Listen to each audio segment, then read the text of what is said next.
Welcome to the deep dive. Today, we're jumping into something that feels like a definitive guidebook for building one of these hypergrowth companies. It really is. We're looking at material from one of the most famous lecture series in Silicon Valley history, Stanford's CS183B. Right. And the speakers are people like Sam Altman from Y Combinator and Dustin Moskovitz, who co-founded Facebook and Asana. These aren't just theorists. Exactly. And that's the frame for you to keep in mind. This isn't academic. It's, consolidated, hard-won knowledge from YC, which has backed hundreds and hundreds of companies. Every single speaker created a billion-dollar company. So this is a playbook, but for a very specific kind of company. A very specific kind. This is only for building a startup, something aiming for massive scale.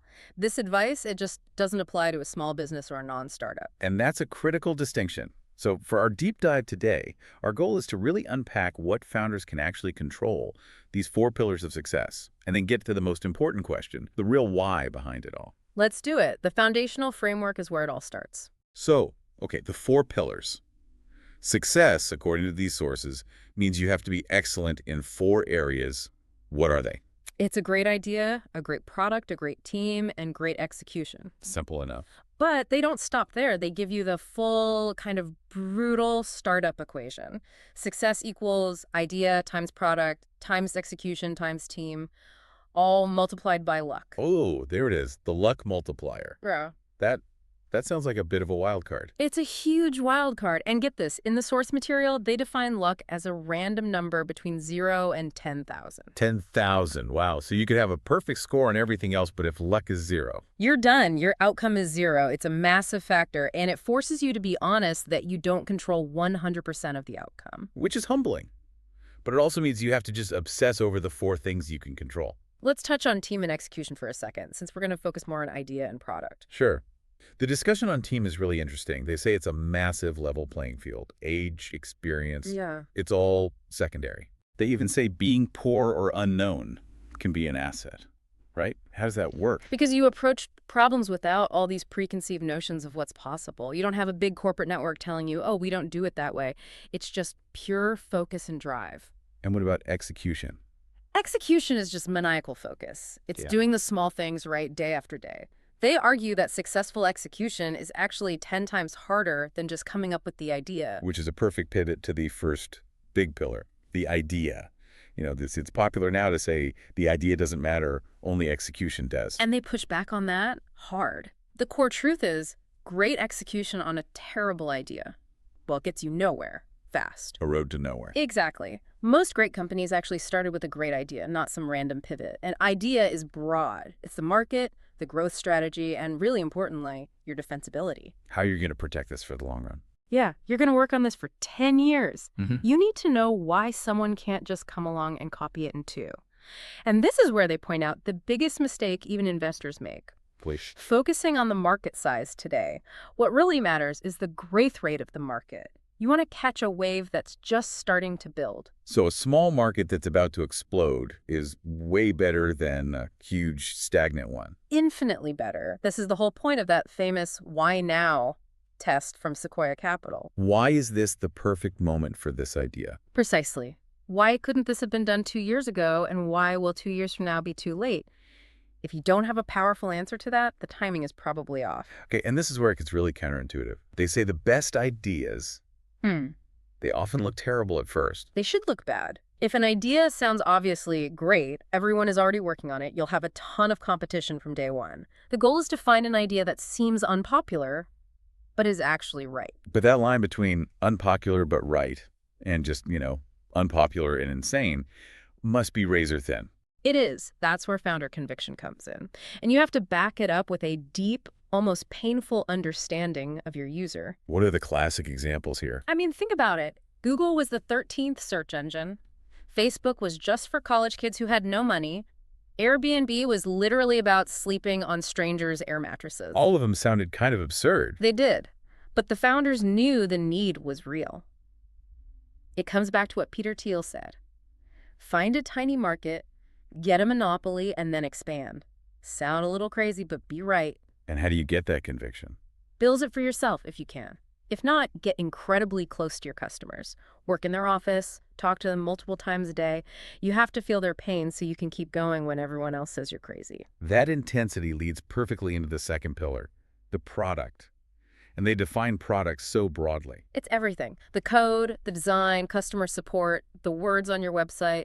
Every single customer touch point is the product. And the main directive is, Until you have a great product, almost nothing else matters. You have to ignore the PR, the conferences, the partnerships.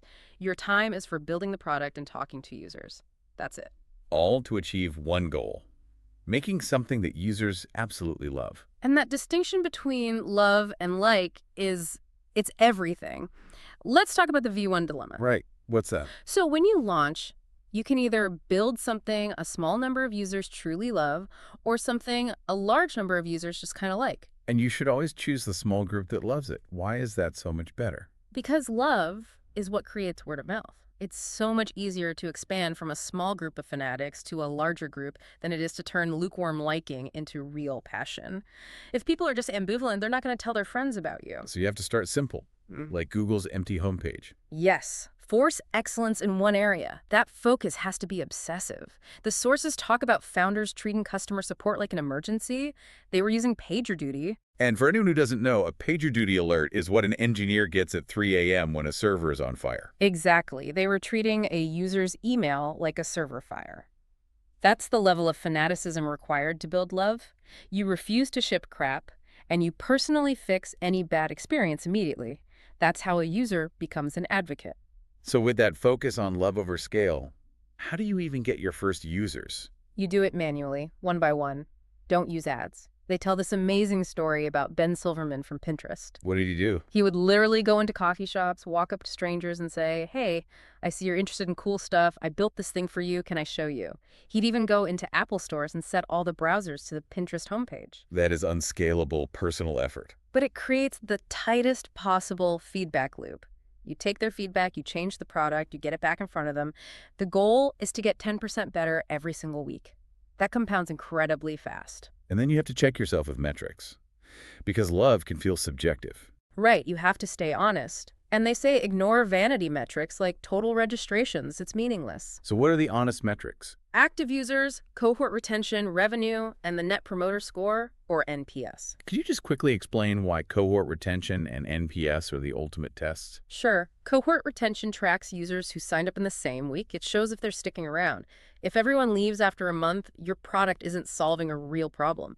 And NPS asks, how likely are you to recommend this to a friend? It's a measure of advocacy. It's the ultimate measure of love. A high NPS is the clearest signal you have that word-of-mouth growth is coming. And that's the only kind of growth that's sustainable. Okay, that makes so much sense. So we've covered the how, the pillars, the execution.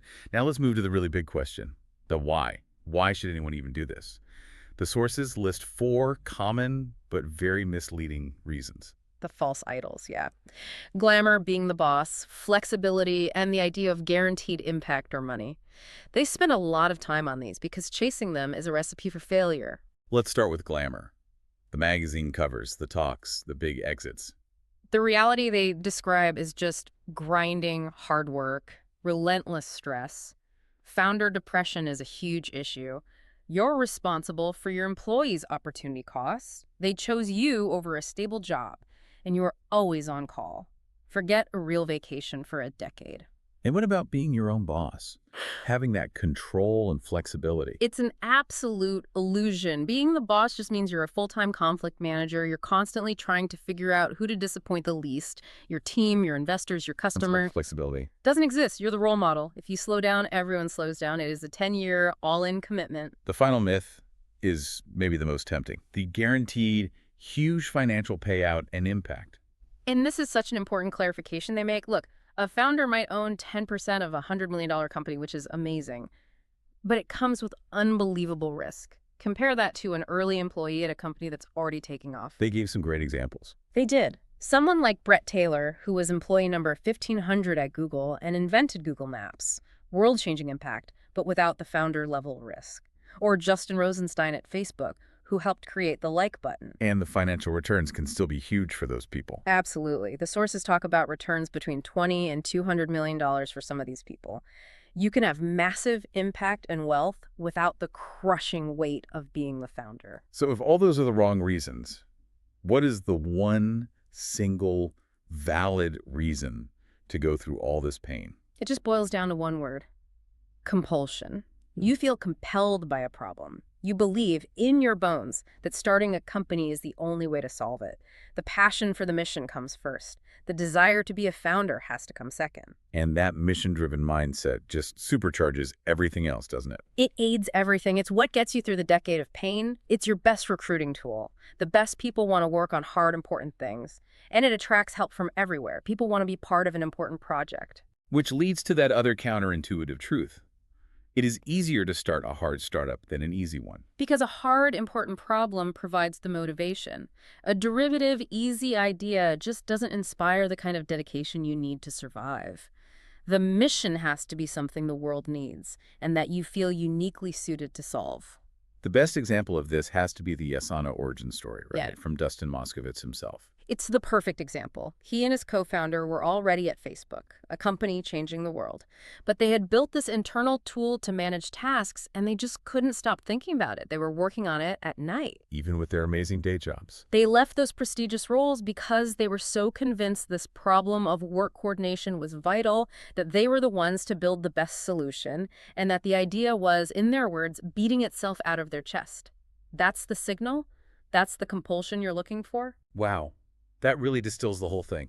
To succeed, you have to be maniacal about the four pillars idea: product, team, execution. But it all has to be built on an idea that looks bad, but is secretly right, and a fanatical commitment to a product that a small group truly deeply loves. That's the synthesis. But let's leave you with the final tension here, because the sources are clear. You cannot create a market that doesn't want to exist.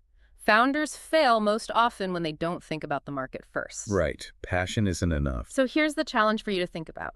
If the best ideas look bad and require this massive, unpopular conviction, but the market must ultimately want what you're building, how do you know if your passion project is an idea ahead of its time or just an idea the market will never want? That's the tightrope.